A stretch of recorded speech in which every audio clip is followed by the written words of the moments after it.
Okay, hello everyone, and thanks for coming along tonight. I'm Jack Addis, the director of Lumen Art Projects, and I'm joined by Genetic Moo, the artists behind the current exhibition in the upstairs gallery, Microworld Wolves. I'm going to briefly talk a little bit about Lumen, and then I'm going to hand straight over to Genetic Moo, and we can get into this chat.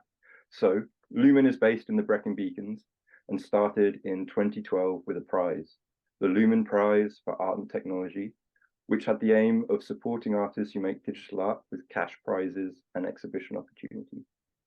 Over the last 10 years, Lumen has grown, but our goal to share amazing digital and interactive art while supporting artists stays the same. Through our prize, we now have a network of over 500 artists, designers who work in art, science, and technology. We partner with museums to bring the best digital art we can find to fill their galleries.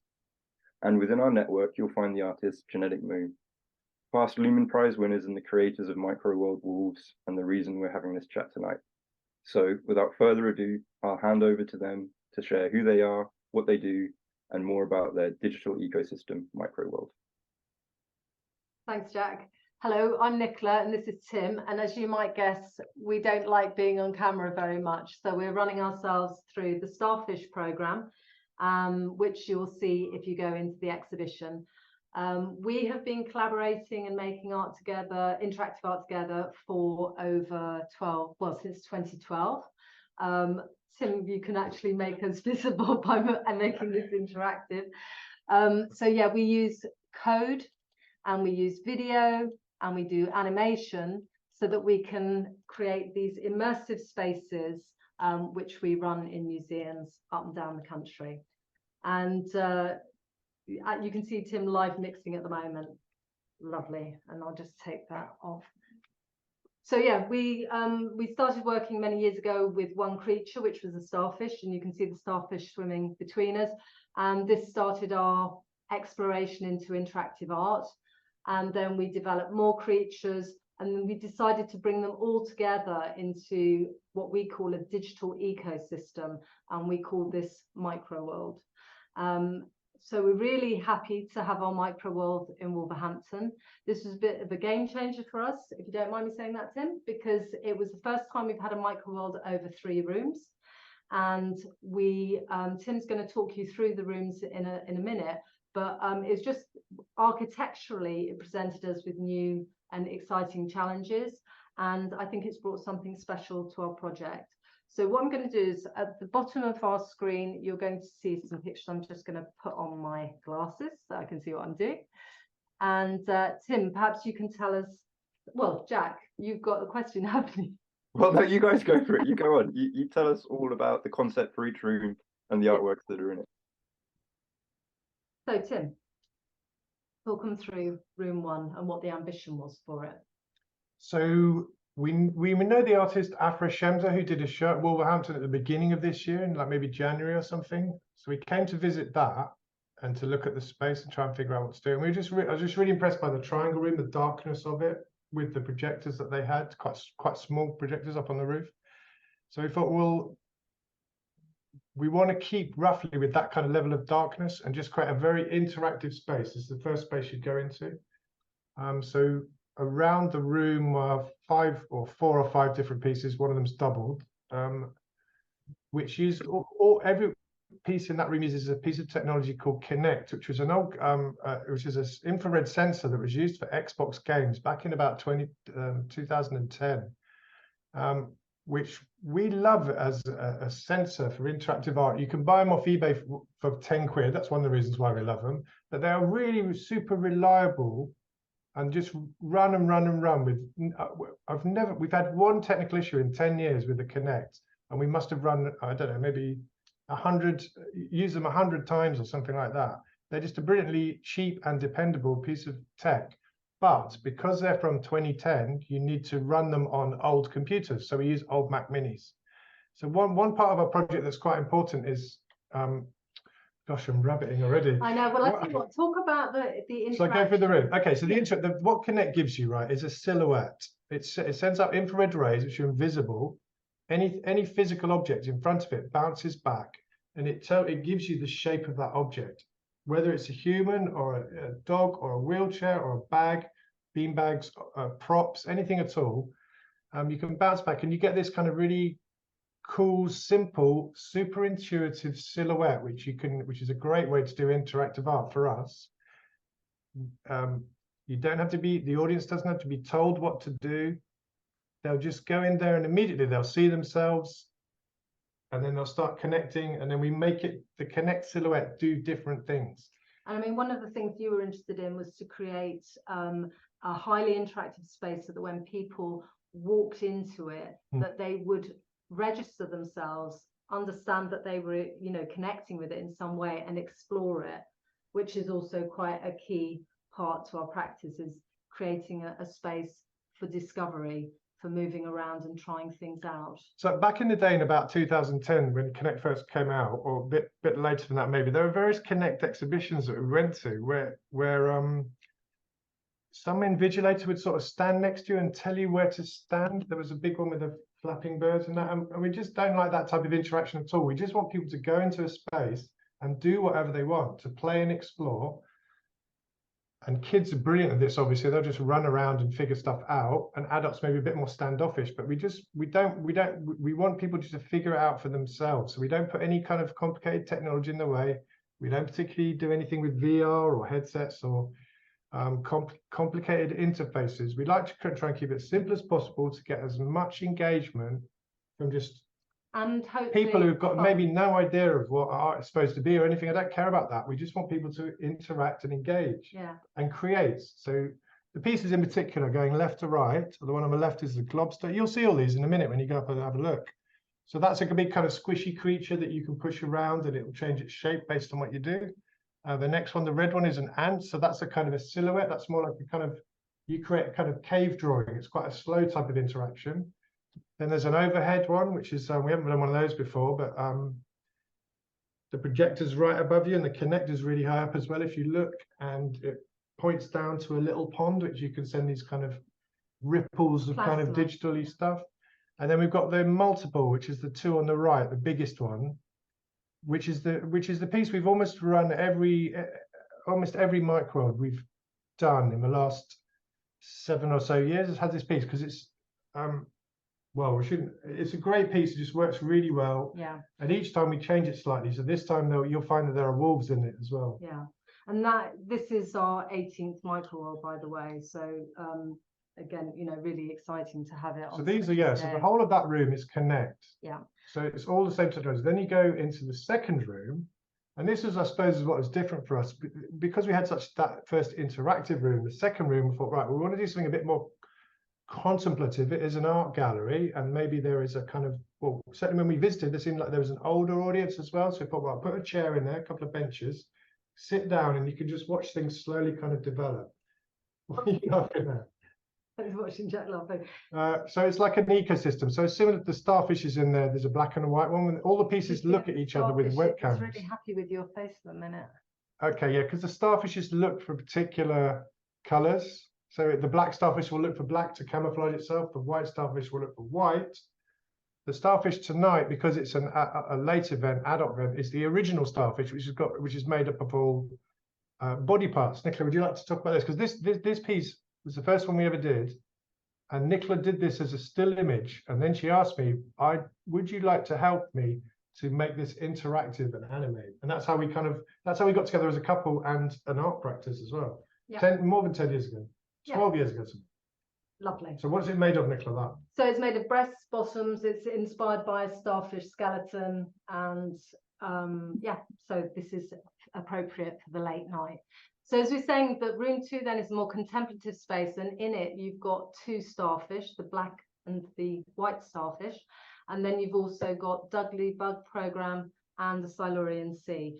And these, when we went into the space, we were particularly taken by the fact that it looks like a traditional gallery space, where you might find big paintings. And so in some respect, these 4 artworks sitting in a wall, in the room, could look like giant paintings. Living paintings, Yeah. definitely, yeah. And so a comparison between the first room and the second is that whereas the first room is highly interactive, you know, that's what it's all about, it's interactive art.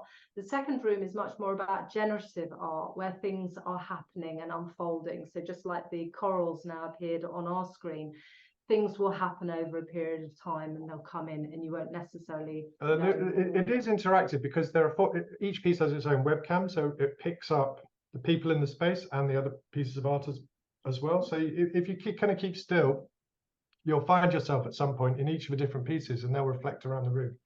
Right, and then the last room was created with Art Forum, which are the creative group based at the Wolverhampton Art Gallery. And so this is a group for 16 to 24-year-olds. And over a period of weeks, we worked together building this room. And Tim, do you want to say something about the video works on that? So whenever we do these Microworld shows, we're really keen to engage people in as many ways as possible, as we always say, and that includes trying to teach people how to use computers creatively. And it usually, or so far up to date, that's teaching people how to code, like program and create little bits of generative stuff that can kind of get added into a mix. And that has worked really well, especially with, say, like your 10-year-olds, for example, who love to really dive in and want to learn as much as they can about how to do all this stuff. But more recently, it seems like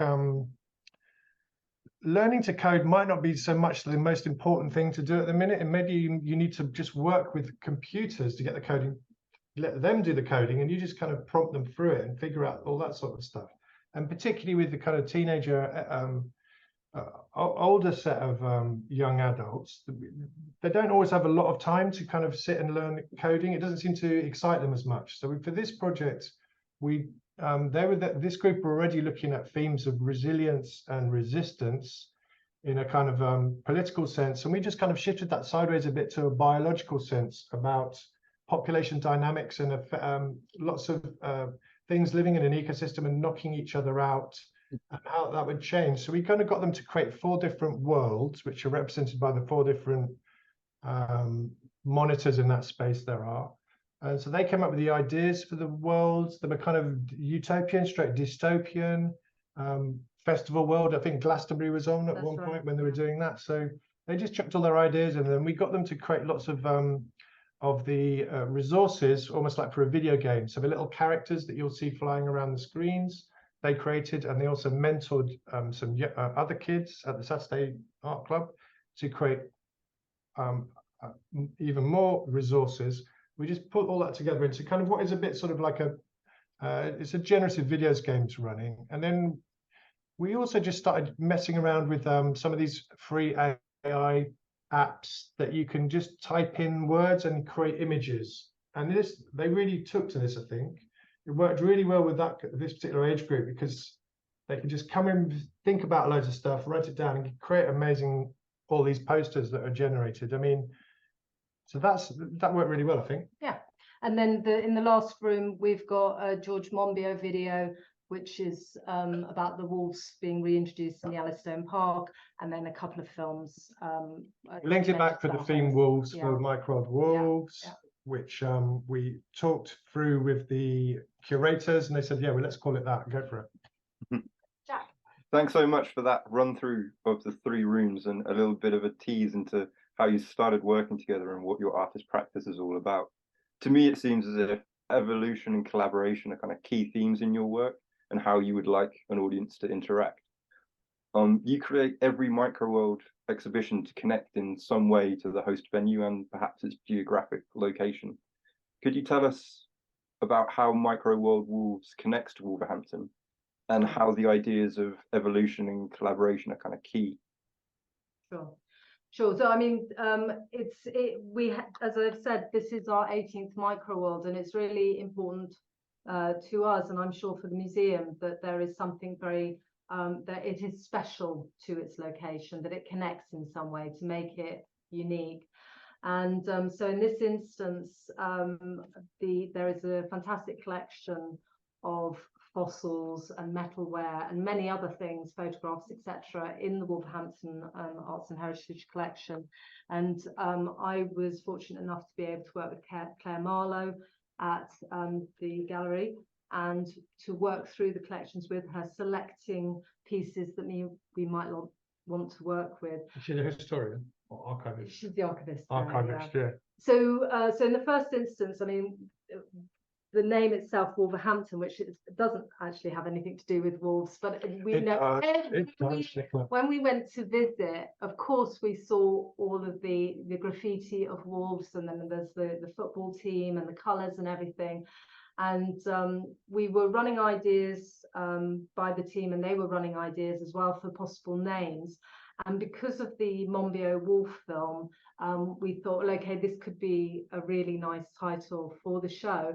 And that inspired us then to introduce for the first time ever a creature within Multiple, the program that we talked about in room 1, to have a creature that actually engages with the interactive element of the program. So in the past, we've had beetles or butterflies, whatever's indigenous to the area. But in this instance, I got lots of free green screen footage of wolves and rotoscoped it to create these animations of wolves, and then they are introduced into the artwork. So that's the first connection. And then in the second room then, which is working with the collections, Tim and I actually have a couple of trilobites. We've been, I'm fascinated with remarkable creatures now or past, and anything that's a bit insect-like.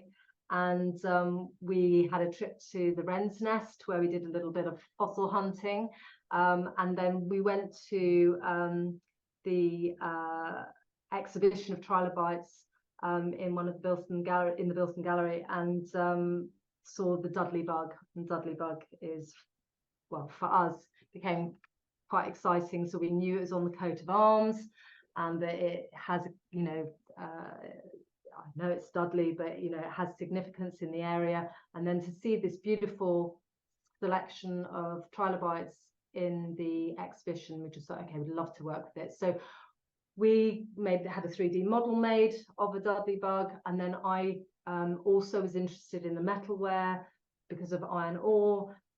We were looking at how 430 million years ago that what would be the Midlands was underwater, under the Silurian Sea. And so we were creating, riffing on these ancient creatures from the fossil collection. So things like jawless fish, urchins, etc. And so I made these trilobites out of some of the steelware that is in the collection. So that was me rabbiting on a bit, but so it's really working with the fossil collection and the steelware. And because the project is quite modular, we're aware that we're going to quite big spaces. We need to do lots of pieces. We've sort of created it so some of them are kind of things that you can drop other creatures into, and you can mix up the creatures as well. So I'm sure, I know for this one with Dudley Bug and the Silurian Sea, they're new creatures for this show, but I'm sure we will be using those creatures in another piece. We'll mix it up in a different way in the future. So when Jack talks about evolution, really that's not an evolution in particular Darwinian way. It's just the fact that we create a piece like the starfish, for example, was 10, 12 years ago, and it's changed over the years. Each time we show it, it's in a different format. So the black and white starfish is a new way of showing that, because we can't show breasts in a public space in a daytime show, for example, but we're kind of constantly adapting things. So in that way, the show evolves. It still has a kind of overall kind of similarity to it, a feel to it, but we can drop in and out different creatures each time. So that's why we put these ones in this show. And Tim, is there anything you want to mention about collaboration? Yeah, collaboration is essential. There's two of us. We're obviously a collaboration, but I was thinking of it in terms of if you want to try and create digital art in a big space like these shows, then there is a huge amount of stuff you need to be kind of on top of, like, you know, coding, visuals, sound, the technology, all these different elements. And that's really going to be often too much for one person to do. So you're going to have to collaborate to kind of create these large scale things, and we've always enjoyed that because we collaborate anyway, and we're not brilliant at 3D, we're not brilliant at sound, so we get other people in to do those things. So I would, if people were thinking how did we do this, it didn't just all appear at once. We built it up over the years and found people to collaborate with. Yourself, Jack, obviously one of the main collaborators. Lumen art projects have been really important to help us to get us into spaces and figure things out technically with video crews and stuff like that. So I mean, collaboration is essential if you want to put on things of this kind of scale, I would say. So yeah, if you want to collaborate, find other people who've got skills that you can put together to create a bigger type of thing. And the wonderful thing about collaboration is sometimes it's quite easy to become a bit precious about an idea, or maybe to really hold on to it, work it. If you're working with other people and discussing things, you cut to the chase faster. You might actually do much better problem solving as well. So there's great things to be said about it. One of the people who's virtually attending the session tonight is my sister, who's a sound artist. And so we collaborate with her as well. So she's created this, Julia Schauerman, she's created the sounds for room 1 and the creature sounds in room 2. Hello, Julia. I'm conscious of the time. I know we have to hand back over and ask if there are any questions from anyone in the audience. How do we facilitate this? Hello, audience.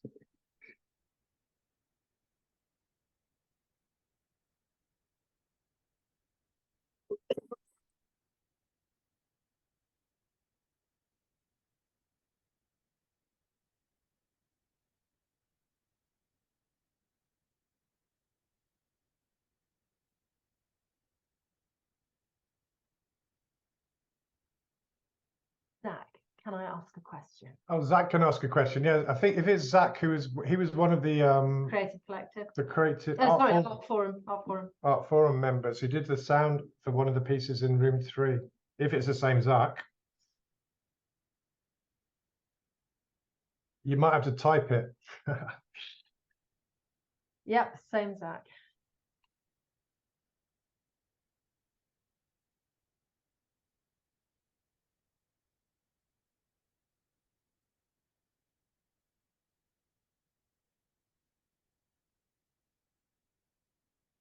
While there's no one talking, shall I just rabbit on about the technology that we use? Wait a sec. Let's give him a chance. All the pieces in this exhibition, I'll wait for Zach's question. It might come in, we can't tell. I think there are questions coming from the audience that we can't hear as well. Yeah. Shall I just carry on talking then? No, just wait, just because they're going to. Here you go. Here's the question. Do you have any advice for early career artists looking to do work in a similar way? Yeah, okay, Zach. Yes. You've made a good start, actually, Zach. You've joined a group of other people who want to be creative, and have each got different types of skills, even though there's 2 violinists in the group, which is a bit unusual. But you've each got different skills. You should just keep working with these people and create more things. And then you'll find your skills will complement each other. You might be brilliant at sound, someone else might be brilliant at the visuals, someone else might be brilliant at organizing, someone else might be brilliant at social media. Yeah. No, it's true. You need to find a space though, but I mean, you're doing well because you've already got access to this space, which is what WAG. But yeah, that type of approach is good. I suppose the next step for you lot at Art Forum would be to try and find a project that you can work on together, and then try and get it somewhere else that isn't in WAG. Like take the next step. When we first started out, we used to have to pay to put art shows on in spaces. Now we get commissioned, but it took us a long time, 10 years or more than 5 years. Initially, we would have to pay for spaces. There are lots of spaces where you could pay, a few £100 to hire a space for a week. Just go crazy. Put some stuff on the wall, put some projectors in, try and get as much equipment as you can stuffed into that space, and just go crazy with it. Have a big party, invite all your friends.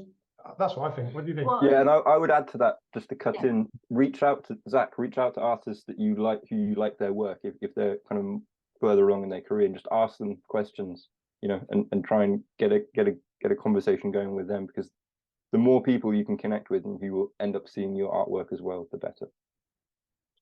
Initially, I think you have to, because it's so complicated to try and figure all this stuff out on your own. And you're never going to crack it straight away unless you're a super sort of art genius or something, which is really, it doesn't really happen. You just got to keep going to different things, trying different things out, see what works. Great.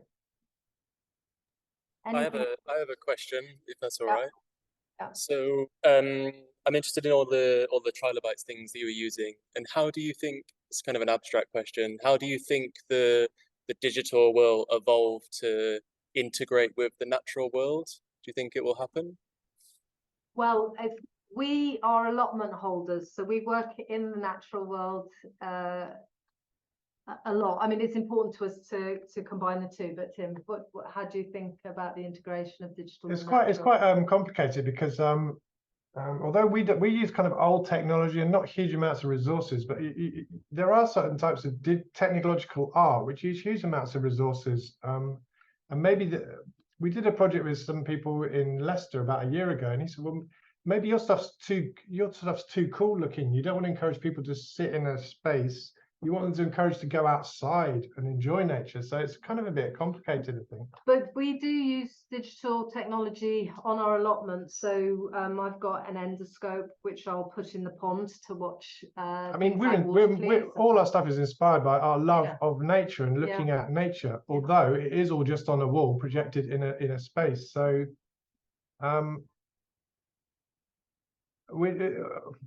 another thing I think what our art is doing is giving people agency, i.e. it's giving them the notion that they can go in and change things in a space and get excited by using technology to change things. So we're not political in a very big a headline sort of sense, but below it we're trying to get people to be more creative with technology, as opposed to be aware using of what resources. they're using as well. But I think also because we have these highly interactive spaces, there's also the sense that you have an impact on things. So if that encourages people to recognize the impact they may have on nature as well, well, then that's a good thing, because literally every little thing will change something within the space.